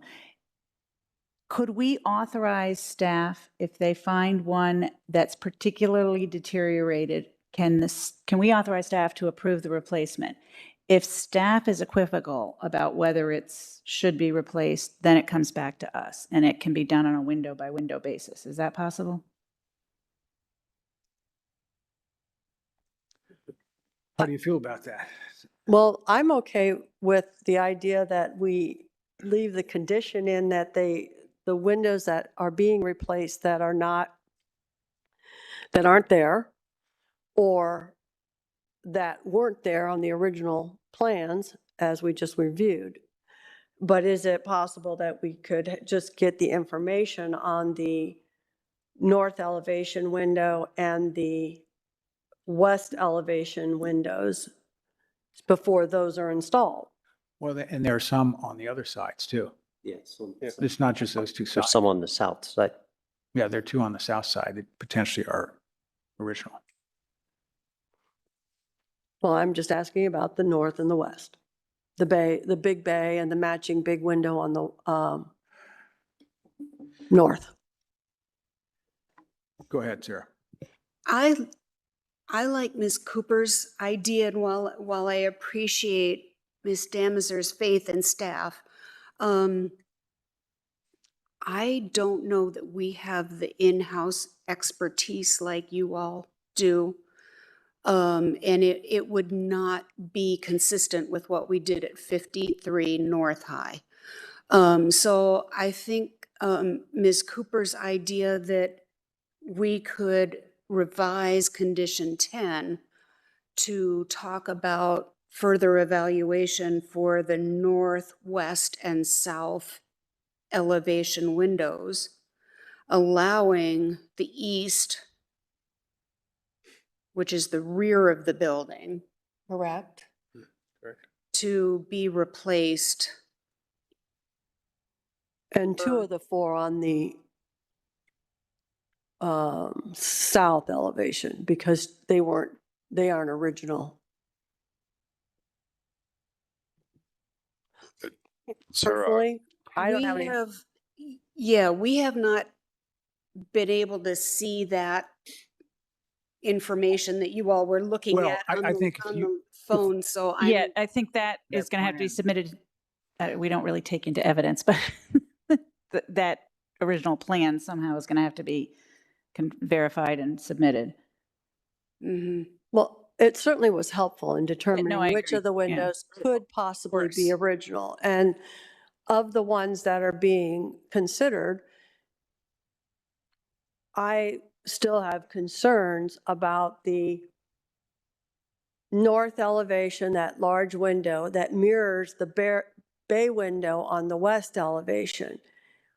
I have less concerns about the south elevation, and the east elevation, they're not there. So, and clearly upstairs, some windows have been replaced, whether they were approved by this board or not at the time. It was before I was on the board, and I wouldn't have been able to remember back probably anyway to 2020 on that particular detail. So no fault, no whatever. But I'm just saying, there are 2 very large, unique windows that might fall to the criteria of being saved. Even the third one on the front, but because that's the front, and that's what we're really trying to preserve here. I think you need to do that. That one in the corner on the front matches the 2 that we think are existing on the east. So I think Sarah's suggestion where any window we think is original on those 3 sides, that we need further documentation of its condition. I know it's going to delay things, but we should have had the so windows. a couple, so there's no possible way to get onto the agenda. I mean, again, this is Well, the staff needs time to write a staff report and actually review what you submit. And then if it's not, if they don't get enough information, they're going to ask you for more information. So, and Ms. Cooper made a suggestion. I mean, frankly, the worst window, and I guess if you only think one of those is bad, is on the east elevation, back of the building, the rear of the building, but, ground, not the lower level, the main level. Yeah. So, I mean, that window is falling out and is, completely, it's gone. And so, I mean, I guess we could board it up if we had to. I don't know what if we wanted to occupy the space before we had, approval. But I guess I was kind of gonna hope to lean down Ms. Cooper's suggestion of that maybe we could get approval on the main level for the non-primary elevations, not the north and the west, meaning the High Street elevation and now the side, but the south elevation, which I didn't see I know the picture, but so the south elevation, the east elevation on the main floor, which is again, street level, and come back with reports on the 2 large bay windows and the other one that's, on the primary 2 elevations. Is that a compromise that we could potentially, I mean, I'm just suggesting it. I get you. go ahead, Sarah. Thank you, Mr. Chairman. Another thought, we will know in a couple of days whether or not November's docket is full. We're thinking there's another project, but we haven't really seen anything yet. So it'd be a very quick turnaround time because of Thanksgiving, that hearing's on the 16th. But if we can get stuff in and reviewed and revised, and we might be able to sneak Get on on the to November agenda. November. So then we don't have to compromise that way. Yeah. I think we're being pretty flexible there. Not, You're not making them wait like we have in the past for other applicants. That seems reasonable to me. So for other board members, what I'm hearing, and just to see how you feel about it, is that, and it's in the language of 10 in red, and descriptions for the windows proposed to be replaced on the northwest and south elevations. So letter from window contractor describing the removal of existing windows and installation of new windows, pictures, and descriptions for windows. So what that means is we need to see the condition of those windows, and we need somebody to tell us they can't be repaired. But we also have windows on the east elevation. Well, the east elevations were the back of the, No, lower level are gone, but the Right. second level, there's windows there. to me, that just seems like it's all part of that back wall. So, in my opinion. So you're saying we could approve those today? I'm saying I would support proceeding with the windows along the back. There are new windows in the building upstairs. And there's going to be new windows on the lower level of the back.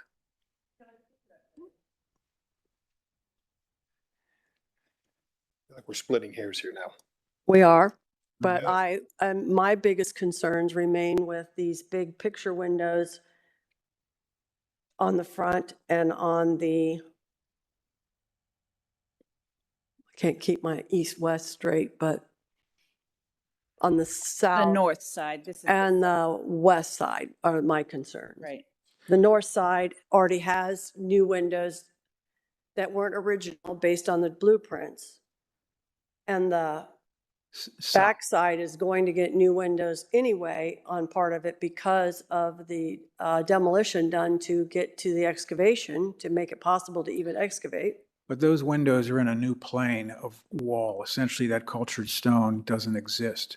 So I would be more inclined to have the same treatment on this elevation of those windows others. that are existing. So we treat That way all, we're consistent. we treat all elevations the same. The back, since it's essentially a new wall, the new windows in the new wall, but we treat all the other elevations the same. You almost have, I mean. Did we check the blueprints to see if those were original on the back? I didn't hear that. I don't know that I'm gonna- He'll provide that documentation They're when, gonna have and to do- if, they're gonna have to do the due diligence now, right? when he submits that. Okay. Somehow we have to get this on the next docket, right? I mean, that somehow we've, All right, let's make it clear to them. Do you want the original blueprints put into evidence also for Well, I next time? think that's going to help us understand, because the windows that aren't original, and we know for a fact that there are some facing east, it's just a matter of approving the window type. Right. No, I just want to make sure that they understand. think- Can I just clarify, is this stringent requirement only required for original windows? So I don't know if Brandon has the back, but I mean, again, we know the 4 in the bottom weren't there, but if those 4 on the wood siding level, I get confused telling myself what levels we're talking about. If those were not original windows in the blueprints that we have our hands on, if those are not original windows, does that then change the purview of your committee? If it's historic fabric, it might depend how old those windows are. Because if it's an example of older construction, I'm not sure just. Again, I just want to make sure I understand. sort of what- an 1840 building may have had new windows in 1900 and they still would be historic, right? So it's a bit depends. 1948 is a bit slightly different, but.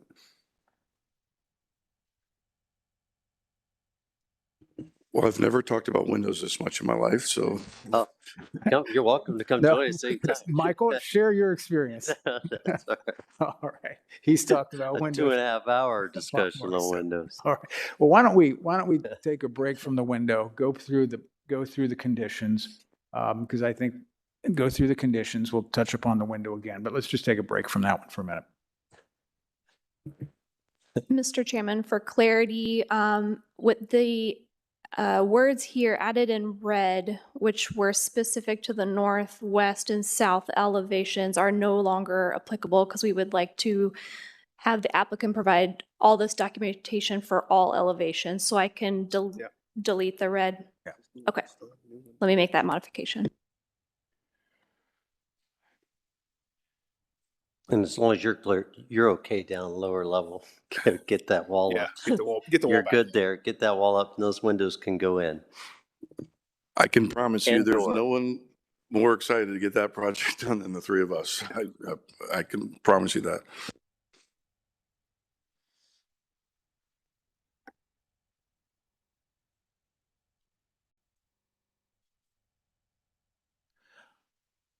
Okay, here are the conditions. That the applicant revised a proposed 6/6 and 4/6 windows to be like-for-like replacements consistent with the existing windows on the front facade and provide dimensions for all existing windows to ensure window openings are not enlarged as applicable, subject to staff review and approval prior to revision of existing building permit.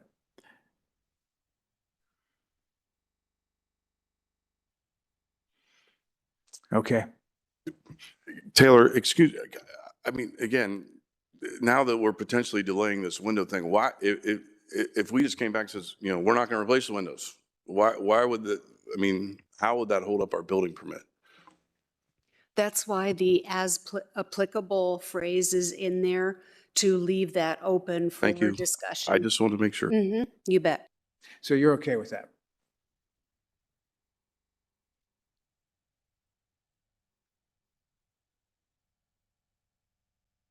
Okay, okay. Yes, I mean, I think that's, All right. we've belabored that point. All right, well, that the applicant submit Well, glazing. number two will. You're I mean, okay with same that? Okay.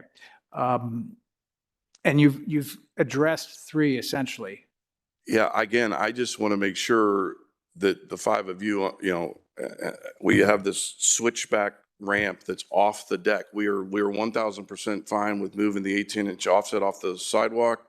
That's the north-south or east-west sidewalk that goes down, and 18 inches off the back of their building. We're just going to move the ramp off the deck and put it, you know, at grade basically.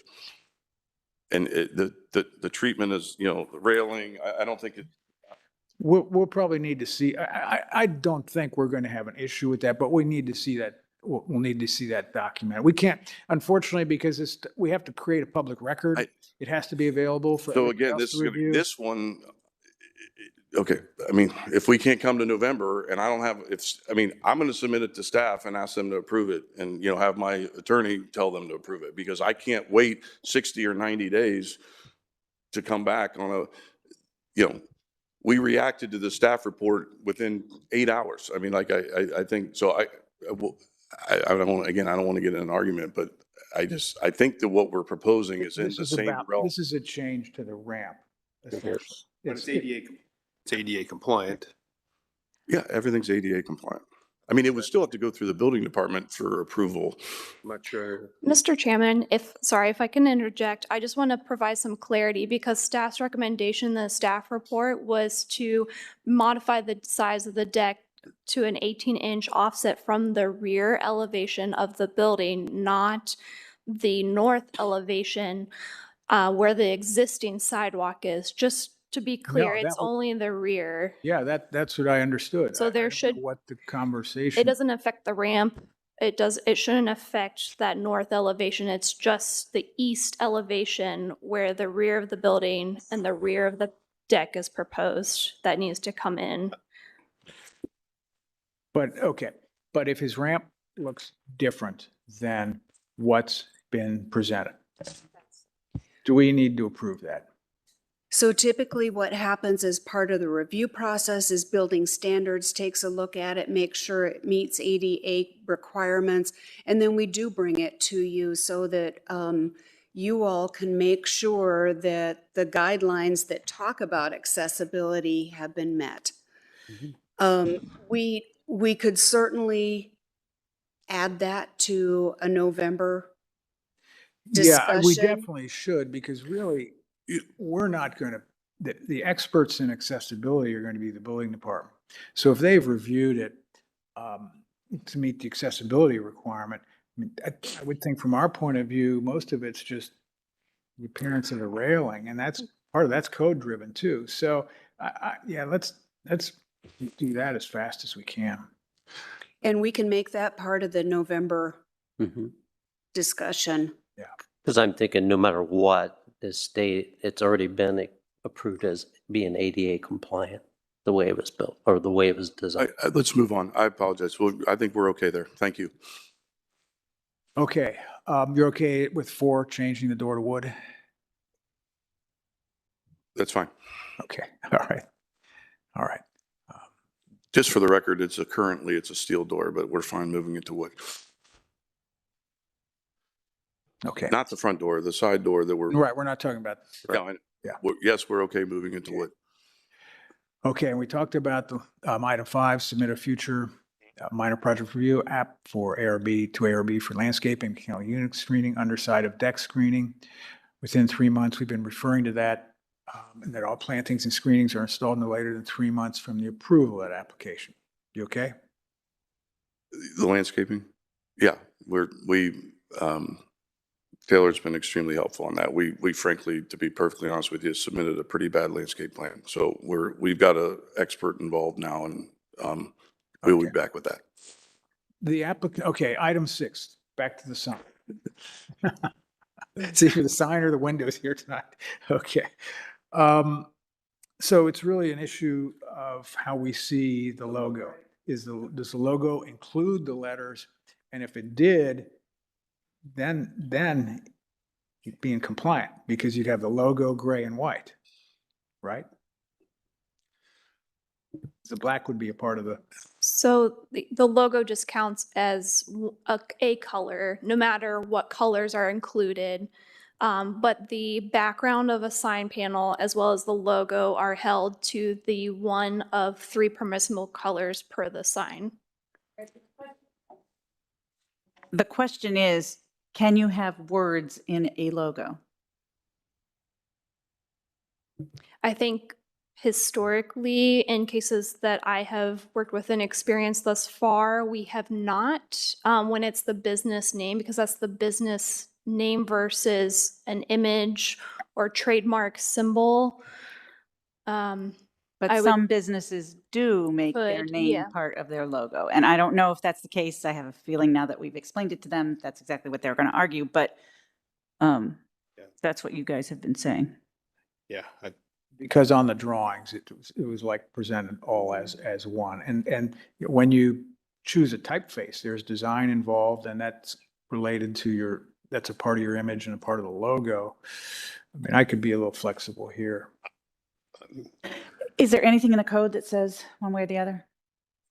Just talks about a logo, right? Does it define logo?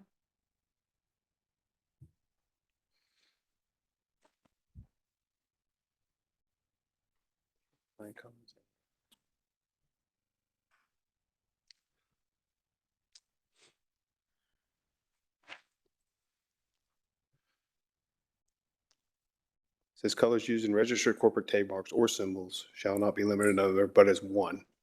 Companies' names are in their corporate. I mean, I work for Nestle. Nestle is our corporate symbol, the name. Right. We have a bird nest with the name on it. It's one thing, so. Yeah. How do other board members feel about this? While staff's doing some research. How about the applicant? What's your thoughts? Looks like a logo to me. To me, it's I mean, cohesive. I think just to be our perspective, we have the exact same questions that I think you guys are having. And I think we frankly chuckled a little bit when you brought, we saw when she read it. I mean, here's our business card. I mean, our logo is the words in the building. I mean, it's not like we changed our logo. Again, we're in the district, we're above the Dublin Barber Shop. The Dublin pop-up shop that was approved, across the street from us has a multicolored sign. So Taylor and I joked about it, and there clearly some back history there because I can see you're chuckling. I consider their logo, that whole thing, a logo. I mean, it's cohesive to me. It's not. I don't see that as words in the building. I'm thinking of the state of I work for the state of Ohio. We have the Great Seal of Ohio, which must have about 15 colors within it, and it's got words around, and that's all part of the logo. Only it's not called a logo. It seems like this side of the table would like that stricken. How about Marty? Michael, how about you? I'm fine with that as well. Okay, so can we strike that one? We'll just I was call going to that the offer the, logo. I'm sorry. No, I just said we can call that the logo with the name in there. My suggestion was going to be to make the sign itself black instead of gray, and then they wouldn't have a third. You know what I mean? The outer, the post. Outline doesn't count. Oh, Yeah. okay, I forgot about that. Okay. Now you've had to renumber. No, it's striking. Okay. Okay. Item 7. Okay. Absolutely comply. Okay. Okay, and 8, it's just more of the signage. Yep. 9, same. And 9, you okay with? Yes. Okay. Please don't put up 10. Oh. Let's just read it, make sure we know you're going to be back here in November. So I appreciate that as well. And I apologize. I got a little excited there. And Taylor has been great. Sarah, Zach helped us as well with the windows. So we would have certainly been way more prepared to talk about windows tonight. And I appreciate your consideration to help us get into November. That's very extremely helpful. and I just want to clarify, Taylor, because you wrote this.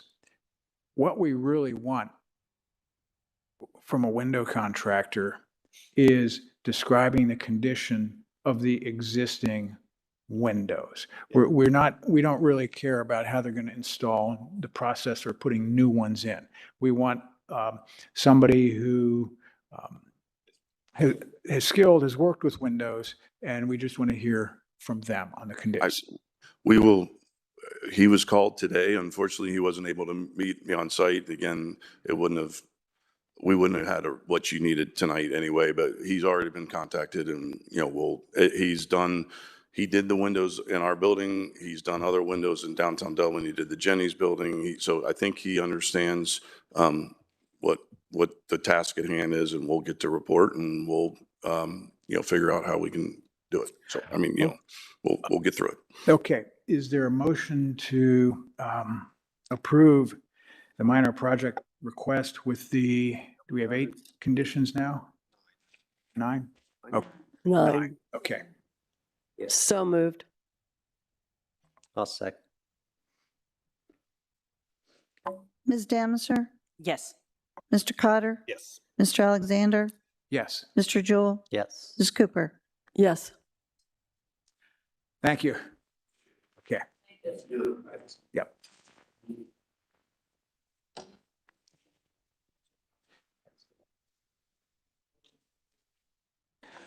Sarah, any communications? I'd love to talk some more about windows, but I think, Why don't we switch to logos? Let's talk about logos. I expected Michael to relate all the information from the seminar as a part of this. Can we talk about muttons, Mike? see you. I knew that fourth color on that top was going to come. I did put on your desks a letter from the SHPO. We were notified that our code and guidelines received a 2022 award. We're pretty excited about that. Yeah. That's great. Congratulations. Yeah, it's good. Thank you. Well, and you all did an awful lot of work on that. I had nothing to do with that effort. A lot of people did. And they're really good documents. There are a lot of, Nikki left too. She said, I've had it with that. And I don't have anything else. I do want to clarify, and if we're still on the record, I think I may have misspoke because as I was recalling projects that I had reviewed previously, it wasn't that building because it's a building that's painted gray, but a similar building in mass on that side of the street. Because when we were trying to recall whether they came before us in 2020, I think I was confusing that with this other project. So I don't think this one, I think I was incorrect when I spoke earlier. And that was on 112? It was along that same strip, and it was a small 1-story building that's used as an office, but, Okay. so, all right. I just have maybe when we have a lower agenda, maybe talk about administrative review, because that felt, just for me, felt a little messy tonight, just how we ended up, something get approved administratively, and then we end up in a spot. It's for a later discussion about how, I tried to find it in the code, and then I just ran out of time. So it's more of a discussion on another evening, but. I'd be happy to chat about that.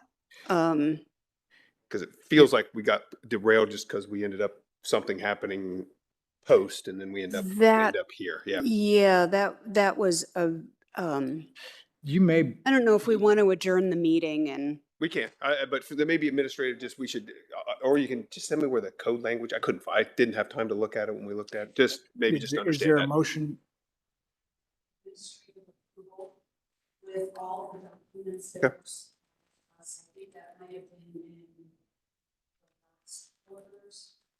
Okay.